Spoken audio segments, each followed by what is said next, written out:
13 अप्रैल को नोएडा में हुए श्रमिक विवाद के बाद अब सरकार और प्रशासन ने उसके बाद वो संयुक्त रूप से काफी काम किया, लेकिन अब जो पूरी स्थिति है उसने सियासत और प्रशासनिक सक्रियता की इस कवायद को एक कटघरे में ले आके खड़ा कर दिया। दरअसल 13 अप्रैल को नोएडा में जितने भी ग्रेट नोएडा और ग्रेटर नोएडा में जो प्राइवेट कंपनियां उसके कर्मचारियों ने वेतन वृद्धि की मांग को लेकर व्यापक पैमाने पर आंदोलन किया था, जिसके बाद सक्रिय होते हुए जिला प्रशासन ने उसको शांत कराने की कोशिश की। आनन फानन में मुख्यमंत्री योगी आदित्यनाथ के निर्देश पर एक हाई लेवल कमेटी भी भेजी गई नोएडा पर, जिससे संबंधित खबर हमने अपने इस digital platform the news room पर डाला भी था, जिसमें इंडस्ट्रियल डेवलपमेंट कमिश्नर, एसीएस, प्रमुख सचिव श्रम एवं रोजगार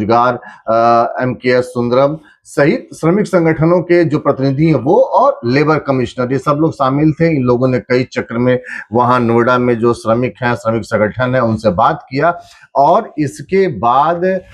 सरकार के निर्देश पर वो श्रमिकों को 3 कैटेगरी अकुशल, अर्धकुशल और कुशल, इसकी श्रेणी में बांट के जो उनके वेजेस हैं उसमें वृद्धि की गई है, जिसकी जानकारी गत दिवस नोएडा की जो जिलाधिकारी हैं मेधा रूपम, उन्होंने इसकी जानकारी दी। लेकिन अब इस मामले में पॉलिटिकल एंगल की भी एंट्री हो चुकी है। दरअसल समाजवादी पार्टी का ये कहना है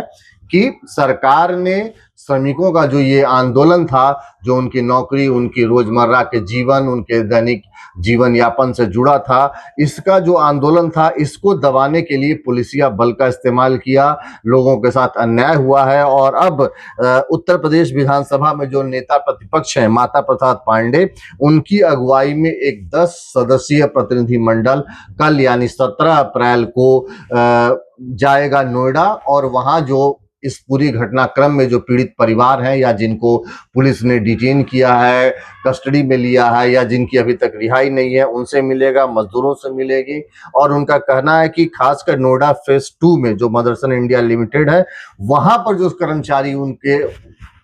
जो कंपनी के बाहर गेट पर धरना प्रदर्शन कर रहे थे, उनको बलपूर्वक वहां से हटाया गया, जो कि निहायत ही गलत है और श्रमिकों के साथ ये एक तरह का अन्याय है। तो अब देखना होगा कि नेता प्रतिपक्ष के इस दौरे के बाद इस पूरे घटनाक्रम में किस प्रकार का बदलाव आता है। और जो 10 सदस्यीय कमेटी है उसमें वहां पार्टी के जिलाध्यक्ष, महानगर अध्यक्ष, विधायक, पूर्व विधायक, मंत्री, वर्तमान विधायक, MLC और समाजवादी पार्टी के जो राष्ट्रीय प्रवक्ता है राजकुमार भाटी, वो भी शामिल रहेंगे। तो फिलहाल 17 अप्रैल के बाद इस पूरे घटनाक्रम पर देखना होगा कि अब आगे जो सरकार है या जिला प्रशासन है, इसके उनके प्रतिनिधिमंडल के दौरे के बाद, उनकी रिपोर्ट के बाद इस पर क्या काउंटर करती है। तो बहरहाल नोएडा